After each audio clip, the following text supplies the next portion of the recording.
السلام علیکم، بات کرو بھائی۔ السلام علیکم سر۔ علیکم السلام جناب میں طلحہ عزیز بات کر رہا ہوں ملتان سے، پاکستان سے۔ جی بیسیکلی میں غیر مقلدین جنہیں آپ اصطلاح کے طور پر استعمال کرتے ہیں ایک جماعت کی حیثیت سے میرا تعلق ان سے ہے، اور پیدائشی طور پر اسی ذہن کے تحت جو ہے میری پرورش یا ابتدائی تعلیم جو ہے وہ ہوئی ہے۔ چونکہ آپ مذہب شیعہ کے ایک ترجمان کی حیثیت سے یہاں بیٹھے ہیں، کچھ خدشات ہیں آپ کے مذہب کے حوالے سے، اس کے حوالے سے میں آپ سے سوال کرنا چاہتا ہوں، اور مجھے امید ہے کہ آپ کوئی انتہائی خندہ پیشانی کے ساتھ میرے سوالوں کے جواب دیں گے۔ اور جو ہے میں کوئی آپ سے مناظرہ کرنے نہیں آیا، آپ کو کوئی غلط ثابت کرنے نہیں آیا۔ سوالات آپ کو کہاں سے ملے؟ سچی بات بتاؤ۔ سوالات میرے اپنے ذاتی ہیں، یہ کسی سے لیے نہیں میں۔ اوکے پوچھ لیں۔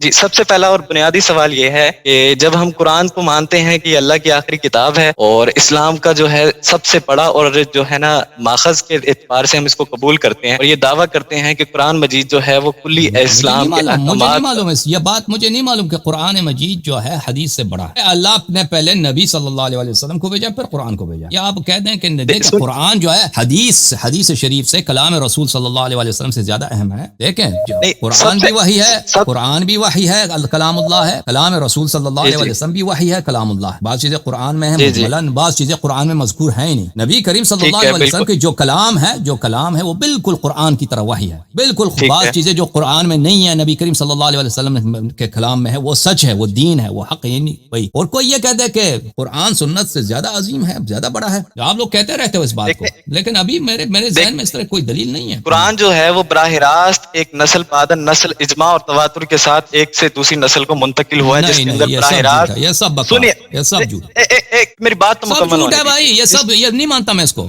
قرآن جو ہے تواتر منقول ہے، بخاری میں دیکھو تواتر اس کی نا۔ دیکھیں آپ بخاری کو کہاں سے لا رہے ہیں؟ میری بات تو آپ زمانے میں تو نہیں تھے نا، آپ پہ وہی تو نہیں آئی ہے کہ قرآن متواتر ہمیشہ متواتر ہے۔ اور قرآن پہلے زمانے میں متواتر تھا یا نہیں تھا، تو یہ وہ پرانے زمانے کی کتابوں کو دیکھنا پڑے گا نا۔ آپ کی عمر اگر 1400 سال ہے تو مجھے بتائیں آپ کی یادداشت میں یہ ہے، آپ کی عمر کتنی ہے؟ میری عمر 19 سال ہے۔ تو پھر یہ تواتر کا جو ادعا ہے نا، قرآن کی تواتر صرف عثمان کے زمانے سے، اس سے پہلے متواتر نہیں ہے۔ میرا آپ سے سوال یہ تھا کہ قرآن اس وقت ہمارے ہاتھ میں ایک ایسی واحد کتاب ہے جس کے اندر خالق کائنات مخلوق سے براہ راست کلام کر رہا ہے۔ یہ غلط ہے، قرآن وہ واحد کتاب ہے، وحی بالکل واحد کتاب نہیں، وحی کی حدیث بھی وحی ہے۔ وما ينطق عن الهوى ان هو الا وحي يوحى، حدیث وحی ہے۔ میں نے کیا کہا براہ راست کلام کر رہا ہے۔ قرآن مجید وہ براہ راست ہم سے نہیں کلام کر رہا، نہیں براہ راست، وہ نبی کو بتایا، جبرائیل نے کہا نبی کو، نبی نے قرآن سنایا، براہ راست ہم سے بات نہیں کر رہا۔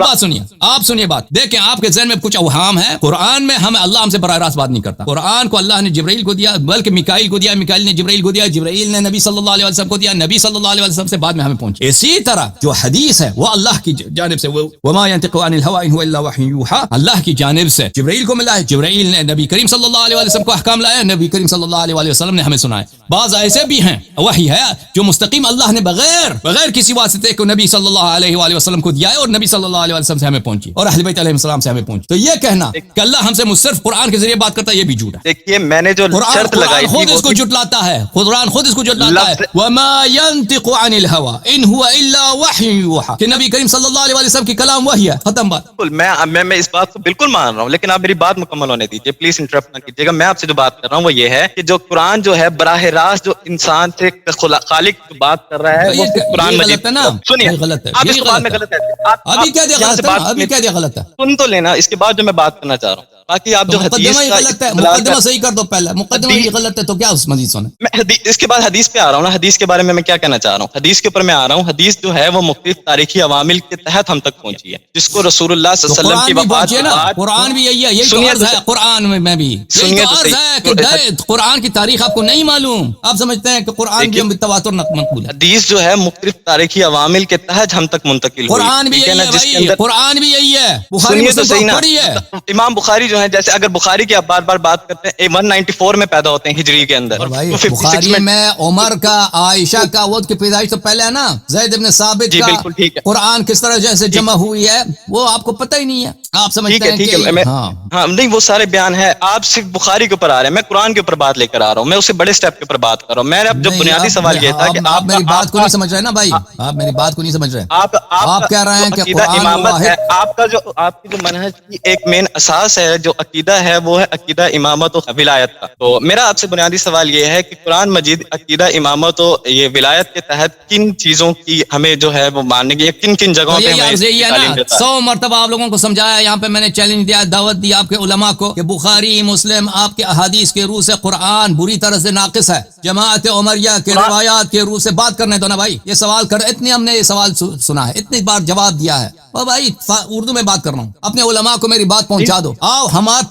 پہلے او بھائی بات سنو, طلحہ صاحب پہلے بات دیکھیے, میں مسلمان ہوں. آپ مجھے کن چکروں میں لے, آپ مجھے عالموں کا کہہ رہے ہیں, آپ مجھے بخاری مسلم, میں آپ سے قرآن کے اوپر بات کرنا چاہ رہا ہوں. میں قرآن کے متعلق بات کر رہا ہوں نا, بات کو سننے دو. جی آپ لوگوں کو ایک توہم ہے, ایک جھوٹ ہے, ایک کذب ہے, مشہور کرا دیا کہ مذہب عمریہ میں قرآن جو ہے وہ ناقص نہیں ہے. اور یہی عرض ہے ہمارا کہ تمہاری مذہب میں ابو عمر کی شہادت سے, عائشہ کی شہادت سے, عثمان کی شہادت سے, زید بن ثابت کی شہادت سے, صحابہ کی مختلف صحابہ کی شہادت سے قرآن بری طرح ناقص ہے. جب ایک کتاب ناقص ہے ہر مسئلے میں, مجھے نہیں معلوم کہ کیا اس میں سے ناقص ہے, کہتے ہیں ناقص ہے, ختم بات. آیات اس میں ختم ہو گئی, اکثر آیات اس کی کھو گئی. نہیں بخاری مسلم بھائی, یہ بھائی تو کیا اردو میں کہہ رہا ہوں نا, کہہ کر یہ بات ہم تک گئے ہیں, بار بار اسی کو تکرار کرنا پڑتا ہے, بار تکرار کرنا پڑتا ہے. بھائی تم کہتا ہوں بخاری مسلم کی روح سے, آپ لوگ نہیں, ہم لوگ نہیں, آپ کتب کی روح سے. اپنے علماء کو لاؤ یہاں پر, پہلے یہاں پہ ثابت کرو کہ تمہاری مذہب میں قرآن کامل ہے, پھر ڈیمانڈ کرو کہ قرآن میں فلان مطلب ہمیں دکھاؤ. ہم دکھا بھی نہ سکے نا کوئی حرج نہیں, ہم حدیث میں دکھائیں. ہم قرآن میں دکھا بھی نہ سکے نا کوئی حرج نہیں ہے. صرف یہ کہنا کہ ہم حدیث کو نہیں مانتے, صرف قرآن کو مانتے, یہ کافر, یہ زندیق یہ کہے گا. مسلمان یہ نہیں کہتا.